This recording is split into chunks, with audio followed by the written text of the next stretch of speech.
Welcome back! Today we're talking about Act 4 of Hamlet. And in this act, things are beginning to really fall apart. And I'm not just talking about the organization of my desk.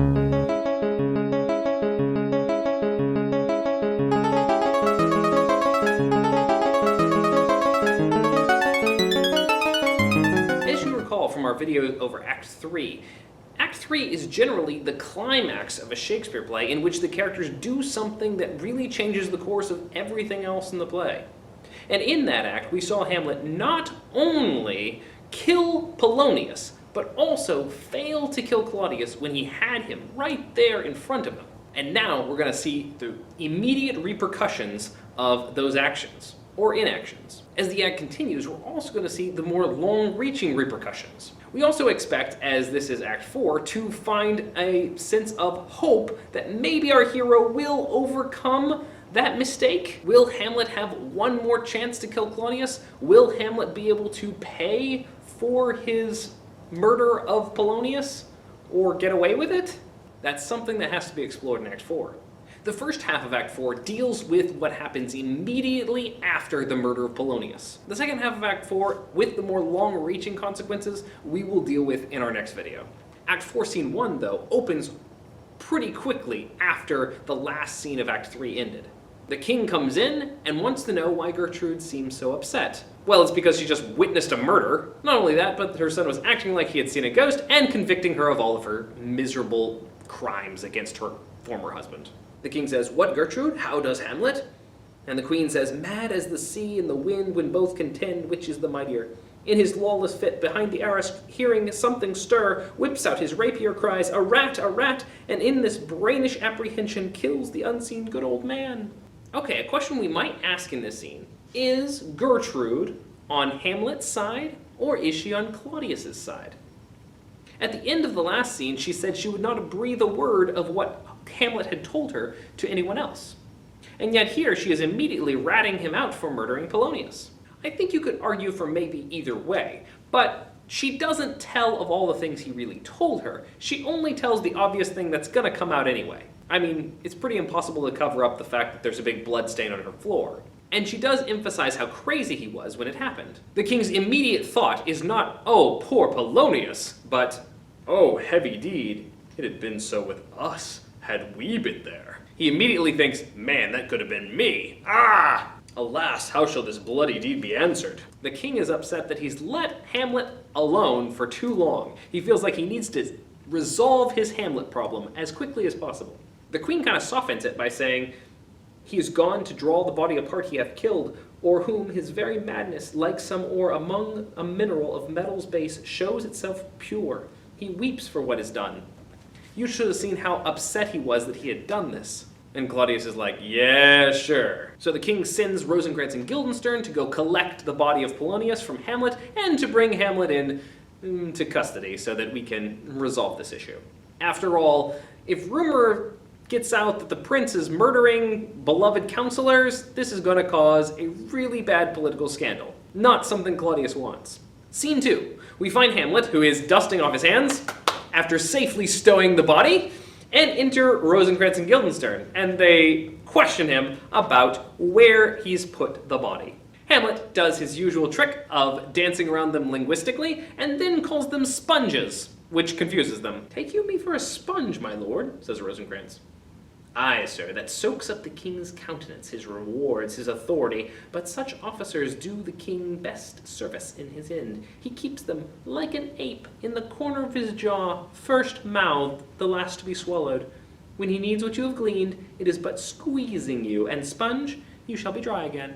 He's no longer mincing words with them. They are like a piece of apple in the mouth of an ape. The idea of taking a bite and then sticking it back in the back of your jaw to suck on until you're ready to swallow it, however long that takes. It's a pretty disgusting metaphor. Or like a sponge that the king uses to soak things up, and when he's finally ready for you, he wrings you out. You, gentlemen, are tools to the king. Pathetic, gross, soggy tools. Rosencrantz and Guildenstern don't seem to understand at all, and finally Hamlet says, "Bring me to him," but then shouts, "Hide, fox, and all after!" which is like hide and seek, and then he dashes off, and Rosencrantz and Guildenstern run after him. "Hide, fox, and all after!"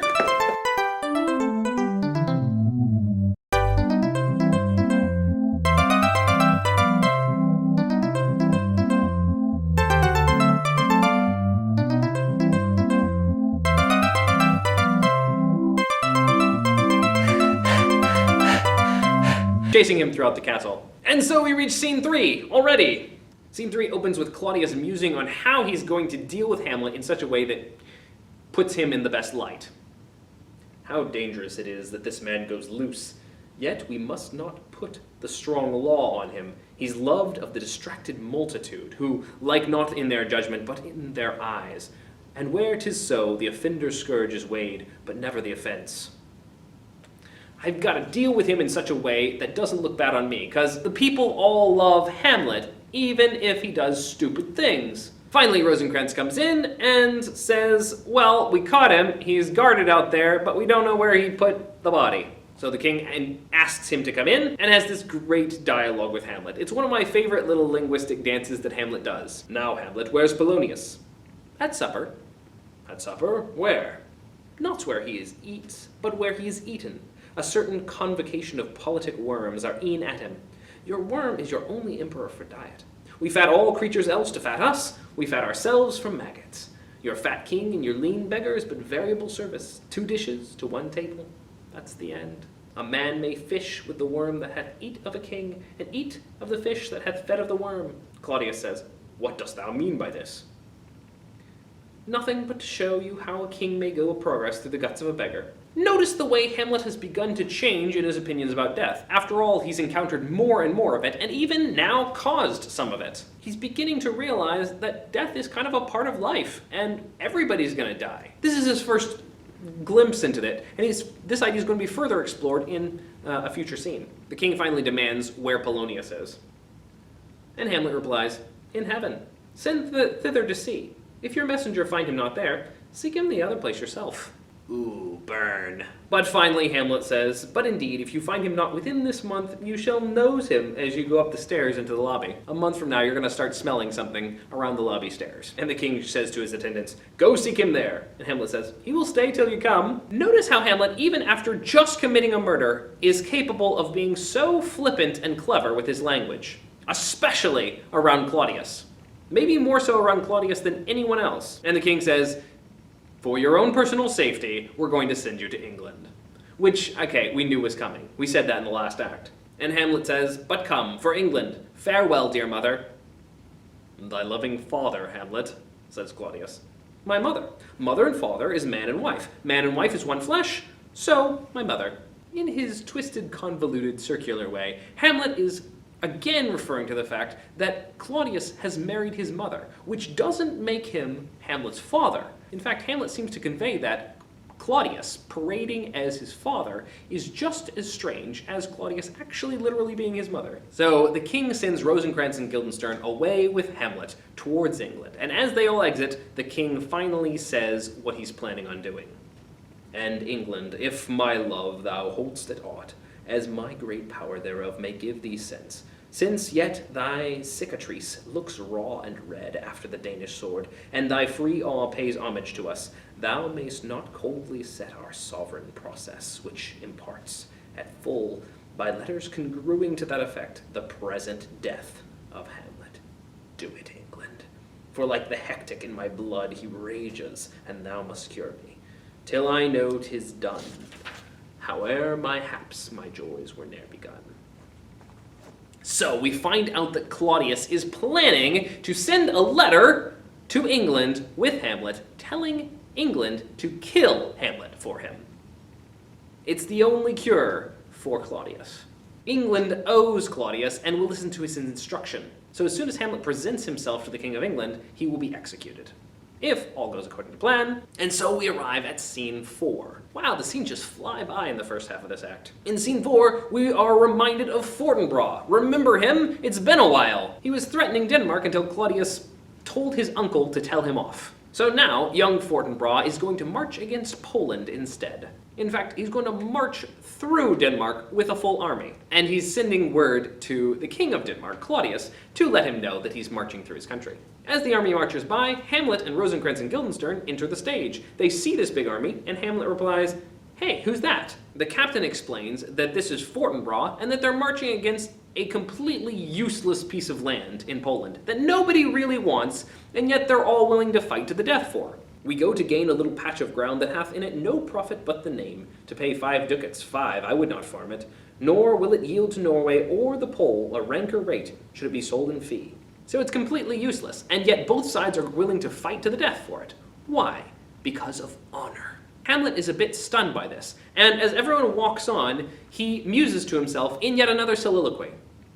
How all occasions do inform against me, and spur my dull revenge. What is a man, if his chief good and market of his time be but to sleep and feed? A beast, no more. Sure, he that made us with such large discourse, looking before and after, gave us not that capability and godlike reason to fust in us unused. Now, whether it be bestial oblivion, or some craven scruple of thinking too precisely on the event, a thought which quartered hath but 1 part wisdom, and ever 3 parts coward, I do not know. Why yet I live to say, this thing's to do, sith I have cause, and will, and strength, and means to do it. Examples as gross as earth exhort me, witness this army of such mass and charge, led by a delicate and tender prince, whose spirit, with divine ambition puffed, makes mouths at the invisible event, exposing what is mortal and unsure to all that fortune, death, and danger dare, even for an eggshell. Rightly to be great is not to stir without great argument, but greatly to find quarrel in a straw, when honor's at the stake. How stand I then that have a father killed, a mother stained, excitements of my reason and my blood, and let all sleep, while to my shame I see the imminent death of 20,000 men, that for a fantasy and trick of fame go to their graves like beds, fight for a plot, whereon the numbers cannot try the cause, which is not tomb enough or continent to hide the slain. Oh, from this time forth my thoughts be bloody, or be nothing worth. Now, this particular scene is the most frequently cut scene when this play is performed. After all, this play is really long. It's the longest of Shakespeare's plays. It takes the longest time to perform, something like 4 hours if you do it from start to finish. And so, when you're going to pare things down, this scene is usually the first to go. I always like to ask my students, what is lost by cutting this scene out? Obviously, this soliloquy goes, but this soliloquy could easily be compared in some ways to one of the previous soliloquies, the one that he states in front of the actors. In a similar way, he compares himself to Fortinbras, as he previously compared himself to the actor who is crying over Hecuba. Here he sees Fortinbras as a foil for himself, who goes out and fights over nothing, just to regain the honor for his father. And here's Hamlet, who has so much reason to do the act, and he still hasn't done it, still putting it off. And how does he conclude this speech? Oh, from this time forth, my thoughts be bloody, or be nothing worth. From now on, I'm only going to think bloody thoughts. Yeah, we've heard that before, Hamlet. And yet, as he's saying it, is he heading back into the castle to fight Claudius? No, he's getting on a boat to sail to England and go away for who knows how long. Maybe even to his death. So the immediate consequences are that Claudius knows what Hamlet's up to and has sent him off to England, where he's going to try to get him killed. But there's going to be some longer-reaching consequences. After all, Polonius has children. Hamlet's girlfriend Ophelia and his son Laertes. How are they going to deal with the loss of their father and the fact that Hamlet was the one who murdered him? We will find out next time. Thanks for watching. You can click to watch the next video or the previous one, or click to subscribe, and I will see you next time when we talk about how another son deals with his father being murdered. I'll see you then. Bye-bye.